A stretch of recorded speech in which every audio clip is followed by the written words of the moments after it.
Hi friends, welcome to SPR media works. Tadikonda Guntur జిల్లా గుంటూరు లోక్సభ నియోజకవర్గంలోని 7 assembly సెగ్మెంట్లలో ఒకటి. ఈ నియోజకవర్గం 1967లో ఏర్పాటైంది.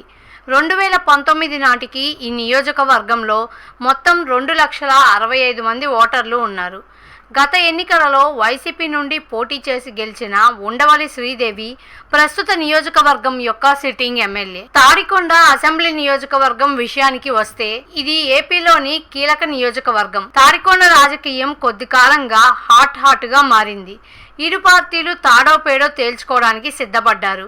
ఈ క్రమంలో ఈ నియోజకవర్గం యొక్క గత ఎన్నికలని ఓసారి విశ్లేషిద్దాం. 2009 ఎన్నికలలో కాంగ్రెస్ అభ్యర్థి డొక్కా మాణిక్య వరప్రసాద్ రావు, టీడీపీ అభ్యర్థి తెనాలి శ్రావణ్ కుమార్ మరియు పీఆర్పీ అభ్యర్థి రావెల శాంతి జ్యోతులపై పోటీ చేసి 3,620 ఓట్ల మెజార్టీతో గెలుపొందారు. 2014 ఎన్నికలలో టీడీపీ అభ్యర్థి తెనాలి శ్రావణ్ కుమార్ వైసీపీ అభ్యర్థి కదేరా హేని క్రిస్టినాపై పోటీ చేసి 7,542 ఓట్ల మెజార్టీతో గెలుపొందారు. 2019 ఎన్నికలలో వైసీపీ అభ్యర్థి ఉండవల్లి శ్రీదేవి, టీడీపీ అభ్యర్థి తెనాలి శ్రావణ్ కుమార్లపై పోటీ చేసి 4,083 ఓట్ల మెజార్టీతో గెలుపొందారు. 2024 ఎన్నికలలో వైసీపీ అభ్యర్థి మేకతోటి సుచరిత, టీడీపీ అభ్యర్థి తెనాలి శ్రావణ్ కుమార్ మరియు కాంగ్రెస్ అభ్యర్థి చిలక విజయ్ కుమార్ల మధ్య పోరు జరగనుంది.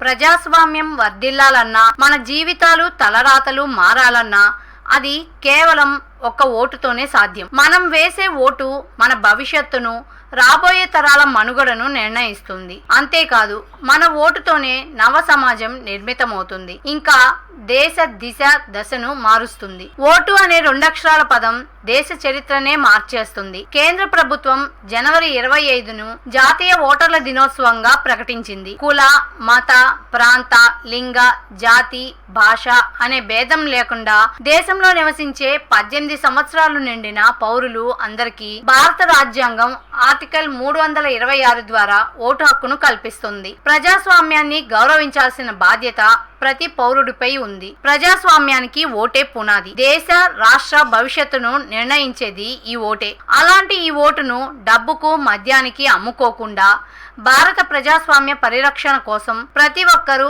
తప్పనిసరిగా తమ ఓటు హక్కు వినియోగించుకోవాలి.